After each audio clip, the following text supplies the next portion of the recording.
જામનગર તાલુકાના ધુતારપુર, ધુળસિયા અને મેડી ગામના ખેડૂતો ચિંતામાં છે। આ ગામોની નજીક આવેલો દુધાળા ડેમ પૂરેપૂરો ભરાયેલો છે, જેમાં સૌની યોજનાનું પાણી પણ ફાળવવામાં આવે છે। એક તરફ આ ડેમ ઓવરફ્લો છે અને વધારાનું પાણી દરિયામાં વહી જાય છે, બીજી તરફ આ વિસ્તારના ગામોના ખેડૂતોને કેનાલ મારફત આ ડેમનું પાણી પિયત માટે આપવામાં આવતું નથી। આ સમગ્ર મામલા અંગે જામનગર આમ આદમી પાર્ટી દ્વારા જામનગર ખાતે સિંચાઈ વિભાગની કચેરીની મુલાકાત લેવામાં આવી હતી। આ સમયે પાર્ટીના સૌરાષ્ટ્ર ઝોન 1ના પ્રમુખ પ્રકાશભાઈ ડોંગા અને જિલ્લા અધ્યક્ષ વસરામભાઈ રાઠોડ તેમજ ખેડૂતો હાજર રહ્યા હતા।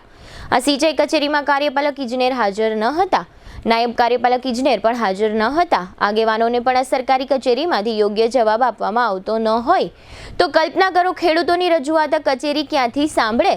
ધુતારપુર સહિતના ગામોના તમામ ખેડૂતો સિંચાઈના પાણીના અભાવે આ વિસ્તારમાં વરસાદ ખેંચાયાની સ્થિતિમાં છે, પરંતુ આ સમસ્યાનો હાલ કોઈ ઉકેલ આવ્યો નથી। આ સમગ્ર વિષય અંગે આમ આદમી પાર્ટીના અગ્રણી પ્રકાશભાઈ ડોંગાએ આપેલી વિગતો પ્રસ્તુત છે।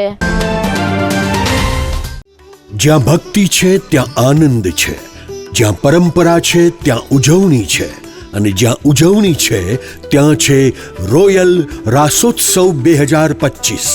જામનગર બનશે રાધે કૃષ્ણનું રાસ ધામ।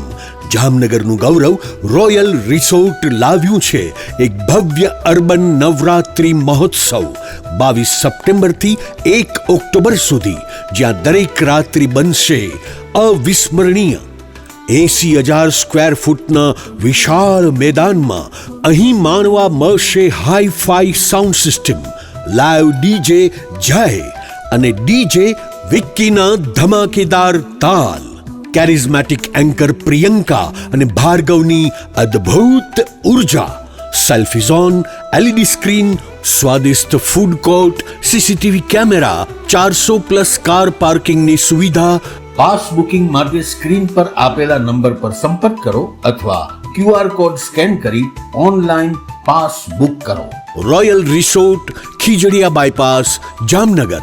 Urban Navratri event organised by royal resort, Jamnagar. આજે ધુળસિયા, ધુતારપુર, મેડી ગામ, આ ગામના ગ્રામજનો આજે નાયબ કાર્યપાલ ઇજનેર સાહેબની કચેરી અમે લોકો સૌ આવ્યા। અમારી રજૂઆત એવી છે કે દુધાળા ડેમ છે એ કુદરતી પાણીથી ભરાઈ ગયેલું છે, સૌની યોજનાનું પાણી વધારાનું આવે છે અને પાણી છે ઓવરફ્લો થઈને દરિયામાં વહી જાય। વરસાદની આજુબાજુના ખેડૂતોને ખેંચ હોવાથી એમને પિયતની જરૂર છે। ગમે એ માણસને ખબર પડે એવી વાત છે કે એક બાજુ તમારા ડેમનું પાણી નર્મદાનું આમાં નાખો છો, એ ઓવરફ્લો થઈ અને દરિયામાં વહી જાય છે, તો એ દરિયામાં વહી જવા દેવાનું હોય કે પછી ખેડૂતોને કેનાલમાં છોડવાનું હોય।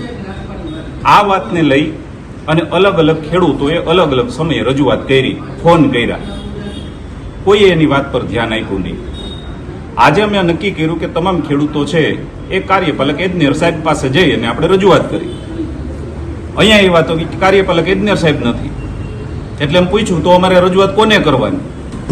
તો કે નાયબ સાહેબને કરો। નાયબ સાહેબની કચેરી આવ્યા તો ત્યાં કોઈક બહુ મોટા અધિકારી શ્રી બેઠા છે, એને કીધું નાયબ સાહેબે નથી। તો અમે કીધું ભાઈ તો અમારે રજૂઆત કોને કરવાની? તો કે એ તમારે કે એવી તમે જોઈ લ્યો, નાયબ સાહેબ આવે તો ક્યારે આવશે? મેં પૂછ્યું, એ કે ખબર ના હોય।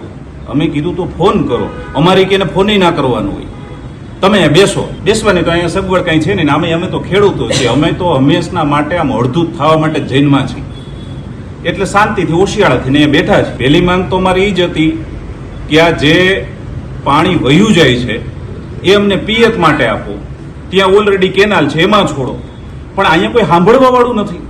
પહેલી વાત તો એ છે કે આવી જે વાત છે આ બધાને ખબર પડવી જોઈએ। હવે આ બધા નોકરી કરે છે તો 1 તારીખે પગાર માટે એને આંદોલન કરવા પડે છે કે રજૂઆત કરવા ગાંધીનગર એને આવી રીતે બેવું પડે છે કે અમને પગાર આપો, અમને પગાર આપો।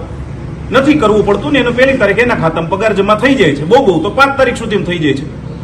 તો અમારે આટલો બધો ટેક્સ ભરીએ છીએ અને આવી પાયાની જરૂરિયાતો છે અને ગમે એને ખબર પડે કે પાણી જે દરિયામાં વહી જાય છે તો અમને પાવા માટે આપો, એ પૂછવા માટે સવારના મેં ટરવરી છે। અહીંયા કોઈ જવાબ દેવા વાળું નથી, કોઈ સાંભળવા વાળું નથી, એ નથી ખબર કે સાહેબ કઈ આવશે, કોઈ કેવા વાળું નથી। બેઠા છીએ અહીંયા અને આમ પણ અમારે તો બેસવાનું છે, તો બે લઈ, બીજું શું હોય?